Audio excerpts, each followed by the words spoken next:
Hello everybody, welcome back to my channel where skincare is all about progression over perfection because perfection doesn't exist. Today we're going to be talking about a topic that I have been obsessed with for a while, I'm not gonna lie. On my endless scrolling on TikTok, I came across this group of clips and videos where people were talking about how millennials don't seem to be aging as quickly as the generation above and below, your Gen X and Gen Z, and how people in the past generally looked older. And I was thinking, oh my god, yeah, if you compare somebody in their 40s, say back in the 80s, 90s, or even 70s compared to somebody in their 40s now, you can see that they kind of look older in the past. I do feel like overall age has become meaningless. Like, who really cares nowadays? I feel like whatever age you feel you are, that's the kind of energy you put out. But there are a few reasons other than just good genetics that I feel like this might be the case. Quick word from the sponsor of today's video, Dermatica. One thing I can guarantee is keeping millennials looking younger is our knowledge and also obsession with sunscreen. This is Dermatica's SPF 50 Photo Damage Defense Sunscreen. I've been using this for a few weeks now,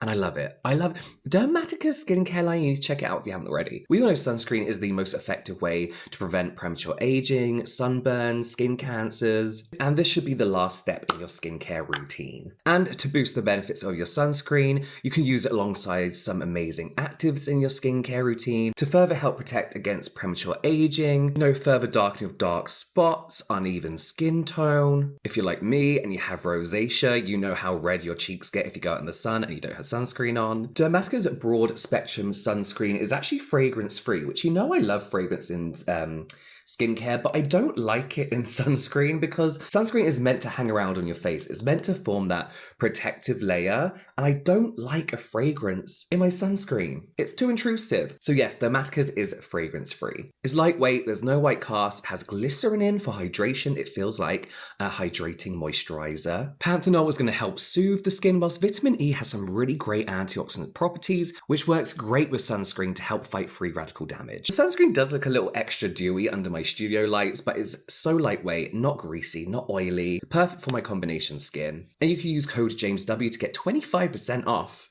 That's good. The Photo Damage Defense Sunscreen. And you can use code JamesW20 to get your first month of personalized formula from Dermatica for only £2.90 and then 20% off for your next month. You can follow the links in the description box down below. Get 25% off this sunscreen. You're going to love it. UK customers only. Thank you to Dermatica for sponsoring this segment of today's video, and thank you guys for supporting the sponsors too. You know, I really do think skincare has a lot to do with it. Skincare in general has come such a long way, even within just the last 20 years.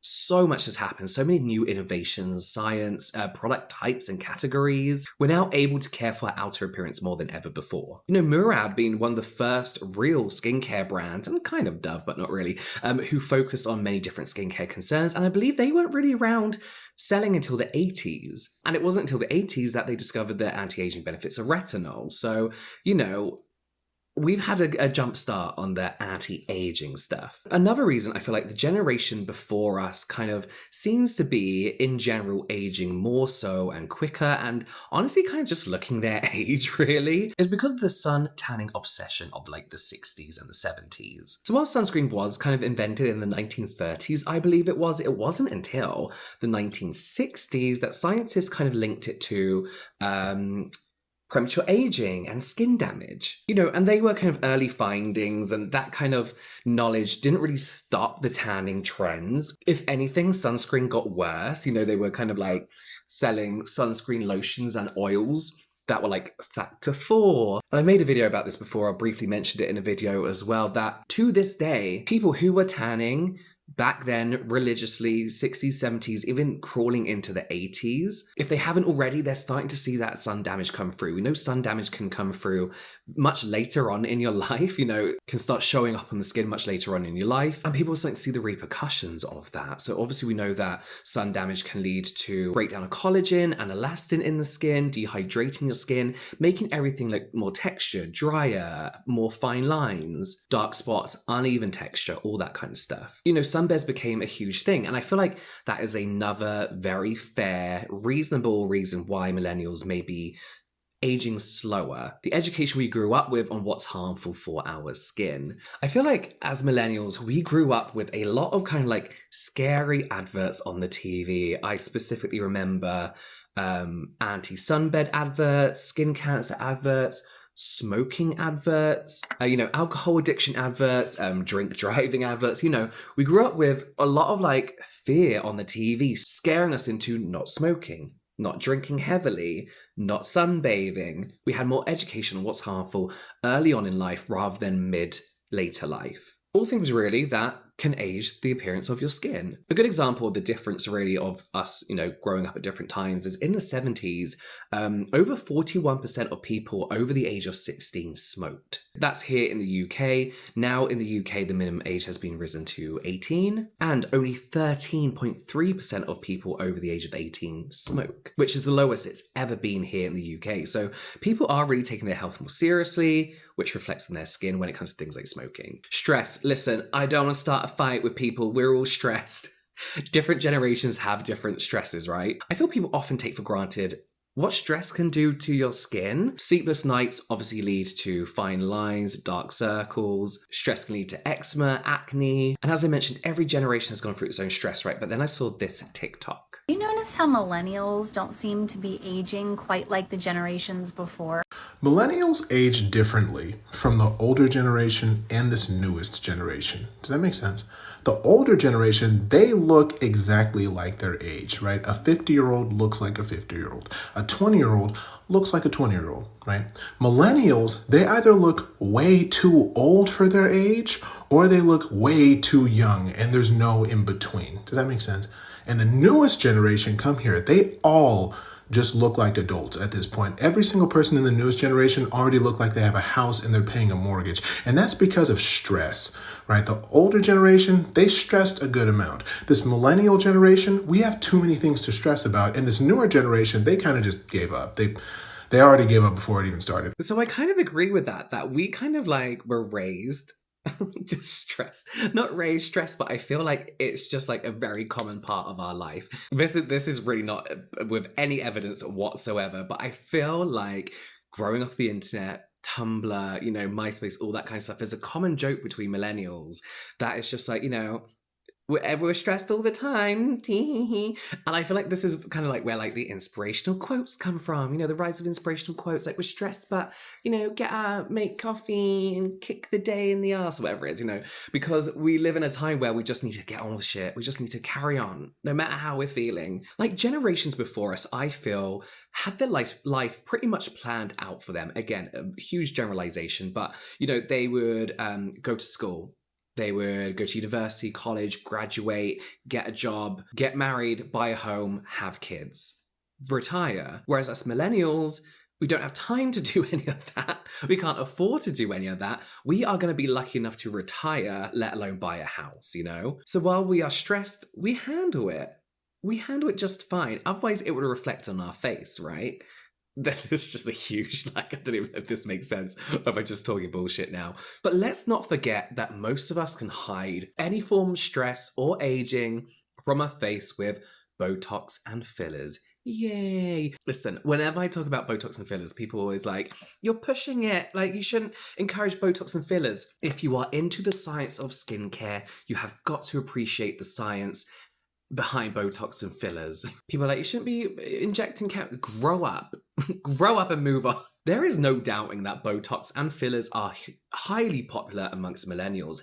However, according to a survey, a report actually done, this was in 2020, so it's a little outdated, the largest age group getting Botox was actually Gen X. What I would say, however, I feel like a lot of millennials who are in the public eye, influencers who the vast majority are millennials, people on TV, reality stars, celebrities. A fair amount of us are just getting Botox and filler, right? Again, not a bad thing. Or maybe they just have good genetics or all of the above. But surgery's been around forever, but I do feel like people aren't getting facelifts anymore. And I feel like millennials growing up with like older, more mature celebrities, they always look younger because of a facelift, but you always knew they had work done. Whereas nowadays, I feel like with fillers and Botox, you can't tell as much. You know what I mean? So I feel like it's less obvious when somebody has had work done. So they don't look old with work done. They look like you can't really tell what age they are. I don't know. These are all just thoughts, by the way. Let me know what you think in the comments down below. Because obviously this isn't a real thing. It kind of is, but there's no real reason behind it, right? My next thought process is, of course, styling hair and makeup, which I briefly touched on at the beginning. But I was thinking, right, there's no definitive style of the 2000s, 2010s. You know what I mean? Like from the 90s, you can kind of tell 90s fashion creeping into Y2K, which is making more of a resurgence nowadays. But beyond what you see on the catwalk and on red carpets, general people, there's no real definitive look of each decade. For example, let's look at 2013, right? 10 years ago. This could be now. There's nothing that makes this look like not now.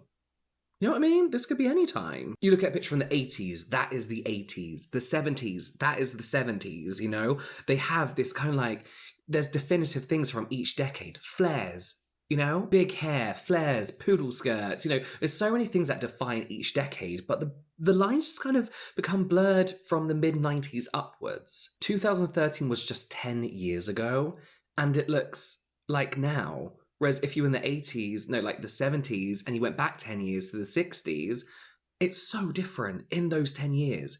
It feels like innovation in everything else has come so far other than how we look. So I guess we've just looked the same for a really, really long time. You know, Gen Z make this joke about how we wear skinny jeans all the time.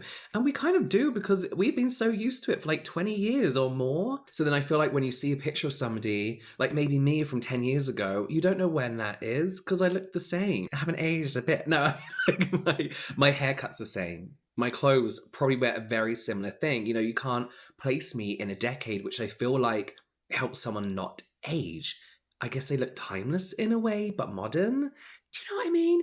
Speaking of that, right, I saw this video and I gasped loudly when I saw this video. The hair theory is real. I'm an aesthetic physician assistant and I share all things anti-aging and beauty. Follow me for more. The hair theory suggests that people may perceive you differently based on how you style your hair. They are both in their 50s here. Do you think if she had a different hairstyle, she'd be perceived as looking much younger? The structure, growth, and characteristics of your hair all emit youth. You can look 10 years younger or 10 years older just by how you style your hair. If you're trying to achieve a more youthful look, just some simple changes to your hair can make you look years younger. I will say that last picture looks like it's been touched up just a little bit, but you get the general idea. We all know a good haircut can make your face look completely different. We all know the right makeup can make you look completely different, the right styling. People know how to dress themselves because, again, we have access to so many so many people online around the world and in different positions and people teaching and educating in those topics that we all kind of know a little bit something about stuff, you know? And I feel like millennials and Gen Z are kind of some of the only people who maybe, how do I put this? Despite wearing the same shit for 23 years, I feel like there's no definitive makeup look either. You know, you look back at the 80s and you see like bold, crazy hair, like you're either like neons or new romantic. You look at the early 90s, red lip, blue eyes, you know, smoky eye, whatever. 70s, you're tanned, blonde hair. You know, there's all these really definitive looks and makeup looks. And I feel like millennials don't have that. We got super glam Instagram makeup, natural no makeup makeup. We have all these different styles of makeup that so many different types of people wear with different styles that, again, there's no definitive look making people look like they're from a certain decade. I do feel like an older generation kind of grew up with a certain makeup look from whatever decade they grew up in and kind of keep that look and modernize it a little bit, but kind of stick to what they know, you know? I feel like a lot of the makeup looks are very hard to put into a particular timeline. A really good example of like how hair and makeup and styling can make you look older or younger. I saw this on Quora. And this is examples of high school graduates, some from the 50s and some from the 2000s. So all roughly the same age, right? As you can see, there's a number of factors here making the 1950 graduates look a bit older, in my opinion. Their hairstyles, they are all the same. The women have a certain look, the men have a certain look, and all kind of in this very much adult-looking style. Bearing in mind, in the 50s, I guess the teenager was just kind of really becoming a thing. We got suit ties, suits, pearls, you know, this hair and makeup, again, is very, very similar, if not exactly the same. Whereas the 2000s graduates all have different hairstyles, the hairstyles that they kind of feel flatters them more because we have that education now, a few suits going on, but more playful outfits, not much makeup or really natural looking makeup. And then I look at them and I thought, what if you get one of the women from the 2000s and put her in that hair and makeup? I bet you she'll look older. I bet you she will. Get one of these men from the 1950s and put them in like a t-shirt and a cap, and they're gonna look like 15, you know? And I feel like Gen Z are kind of the same. Like, you look at them now, like another popular TikTok trend is millennials showing like a Gen Zer now, whatever age they are, and then what they were at that age. And the difference is crazy. Like, Gen Zs all look like they're in their early 20s, all of them. All of them look like they're in their early 20s, no matter how old they are. But I feel like they're not going to get older. They're just going to remain looking that age for like their whole life.